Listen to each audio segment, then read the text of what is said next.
Assalamu alaikum students. I am Khizran Tabassum. I am here to teach you chapter number 3 of your class 9 Spark study book. It is about the land and environment of Pakistan. First of all, I recommend you to keep a map with you. The map will help you while you are reading the geography, especially the mountain ranges and the plains and plateau of Pakistan. Okay, today we will start with the first topic of this chapter, that is the location of Pakistan. We will discuss that where exactly Pakistan is located on the face of earth. Student, the official name of Pakistan is Islamic Republic of Pakistan, and the total area of Pakistan is 796,096 square kilometers. Now, Pakistan is located in the south of the continent of Asia. You can see the map now. Pakistan is located between the latitude 23.5 degree and 37 degree north, and the longitude 61 degree and 77 degree east. As you can see the other map now, you can see the other image now. This is explaining the longitude. Longitude is the length of the earth from south to north, and latitude is the breadth of the earth from west to east. Student, now we will discuss the first topic, importance of the location of Pakistan. Why it is important to know about the importance of the location where you are having your country, what kind of neighbors you have. So, how for the survival of the society, you are very much dependent on your neighbors. First, most important point of Pakistan's location is that it is the link between the Muslim and non-Muslim world. Pakistan share its borders with China in the north, that is almost 520-kilometer long border. China, as you know, is have the largest population in the world and fastest growing economy, developed country. After COVID-19, we can assume it is the superpower because the way they handle this problem, that is remarkable. After China, we are sharing our 1600-kilometer long border with India in the east.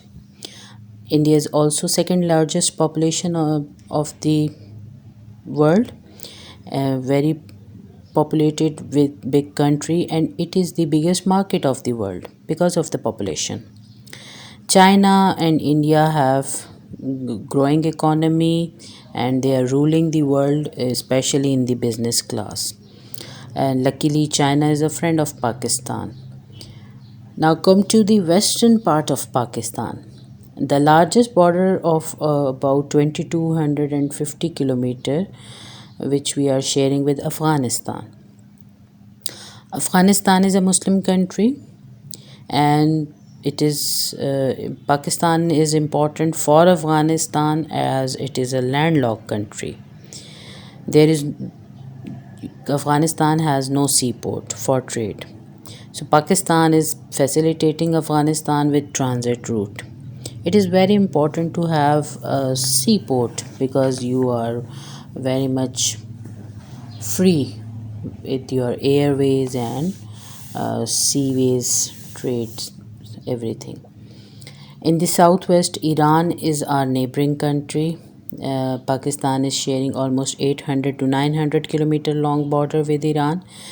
Iran is a Muslim country. It is quite isolated, but enough daring to threat America directly. It is a political point, but Pakistan feel Iran is important because of the gas pipeline project. It is a very important project of Pakistan's economy. In the northwest of Pakistan, Central Asian republics are located. Pakistan share a very short border with the Central Asian republics, that is Wakhan. It is 16-kilometer long border, and also a disputed area as Afghanistan claim this area as Afghan territory. Pakistan helps Central Asian states for trade as these states are also landlocked but very rich in gas and oil reserves. Students, if you see the map in the south, Pakistan have 800-kilometer long coastal area. Arabian Sea is located at the south of Pakistan. Through Arabian Sea, Pakistan is joining with Muslim countries, the Persian Gulf, that is Iran, Kuwait, Iraq, Saudi Arabia, Qatar, Bahrain, Oman, and UAE. All these countries are linked with Pakistan through Arabian Sea, and Arabian Sea have its own historical importance because of several invasions through Arabian Sea happened on subcontinent. Now, Pakistan has important seaports, especially the oldest one is Karachi Seaport, and in new we can see Gawadar, Port Qasim, Jiwani, Omara, Pasni. Gawadar is the new seaport and very important because it is a deep seaport. Naturally, deep seaport is very important because we can save so much amount of labor and transport cost if the seaport is deep. Now, after having this documentary kind of film, you are able to answer certain questions of your book exercise, especially I'm mentioning short question number 1 and short question number 11 from your book exercise, which you can see on your screens now. I hope you can answer these questions, and also the long question of this book exercise is also mentioned in this topic, the location and geographical importance of Pakistan. Students, now we will move to the next topic, that is the physical features of Pakistan. Physical features are the study of Earth's surface, characteristics, and shape of Earth. How it look like, where the surface is steepy, where the surface have slopes, where the surface is rough, where the surface is soft. So these are the physical feature of Earth. Pakistan is divided into three major parts with respect of physical features: mountain ranges, plateau, and plains. We will discuss other physical features as well, but before that we will discuss the main features. First of all, we will see the mountain ranges. Now I'm showing you a map.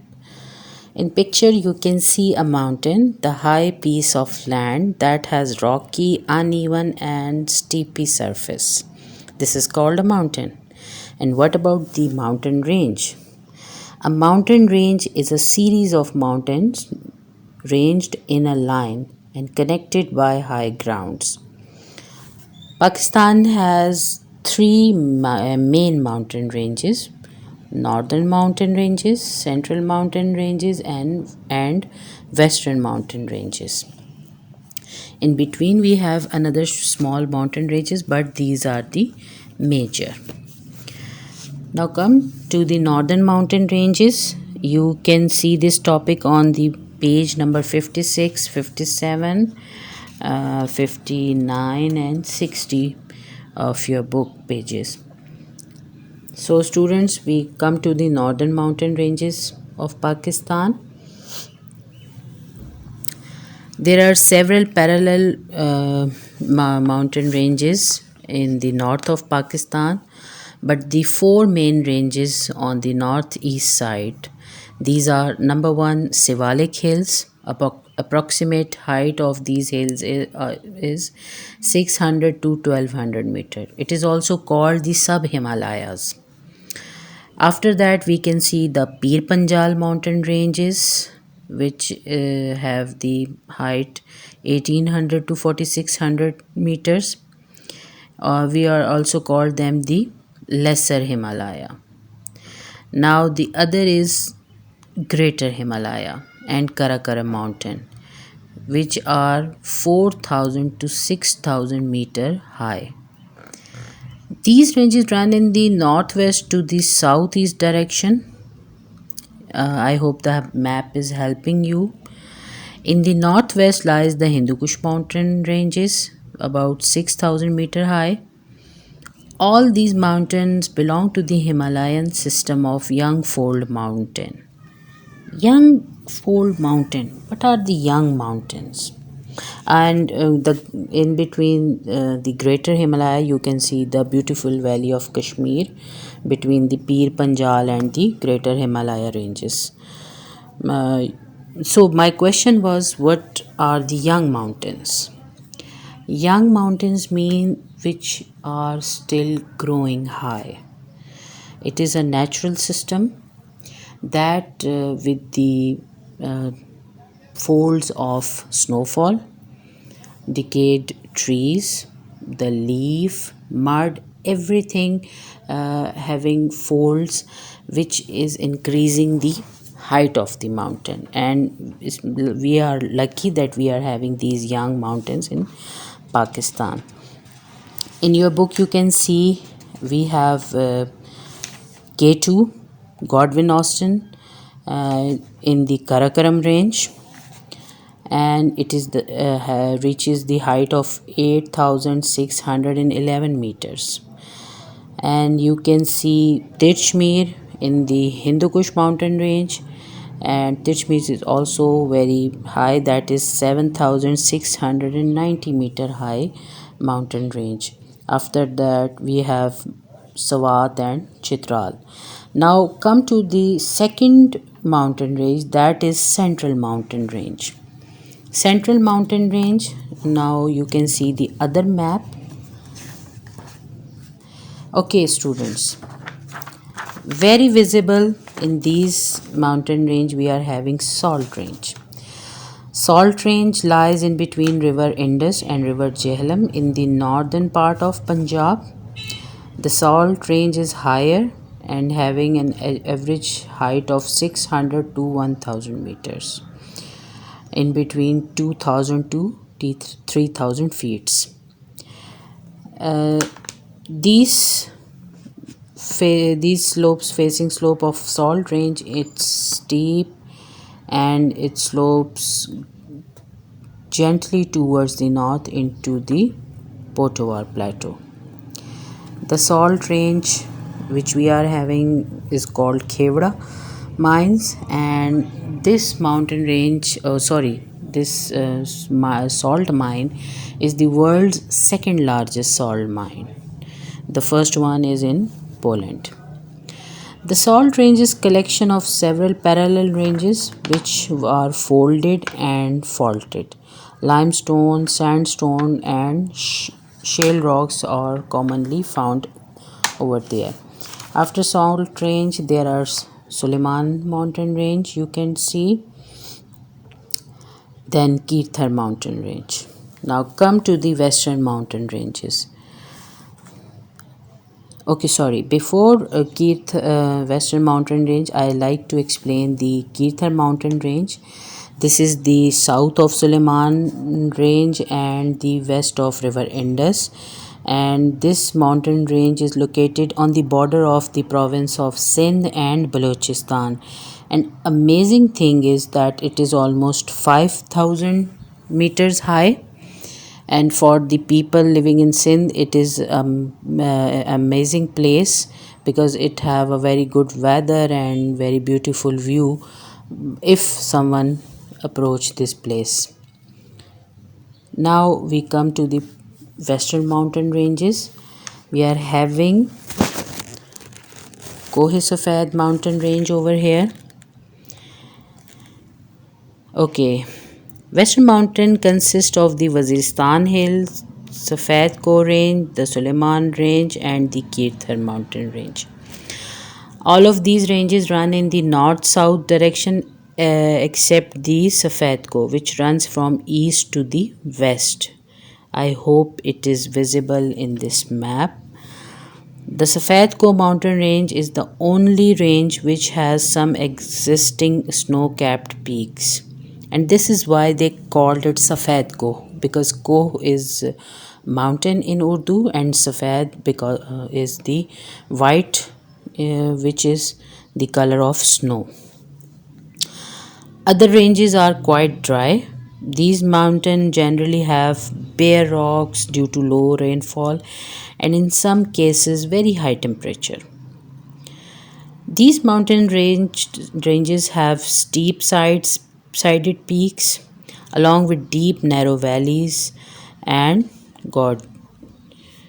The Safed Ko range is drained by river Kabul, which runs in the west to east direction and eventually join river Indus. The Waziristan hills are drained by small seasonal rivers like Kuram, Tochi, and Gomal. These rivers run from west to east and all are the western tributaries of river Indus. The Suleiman Range is drained by some hill torrents and small seasonal rivers such as the Bulan and Mulla. These rivers usually lead to the small inland lakes where the water collects and then dries up. The rain falling on eastern slopes of Suleiman ranges run down the slope and falls into plains leading to the formation of alluvial fans. The Kirthar range on the other hand is drained by the river Hab. Hub River is a seasonal river which flow in the north to south direction and eventually join the Arabian Sea. And the Chaghi Hill, Rasko Hills, Sayan Hills, Central Makran Hills and hills of Makran coast are also the part of the western mountain ranges.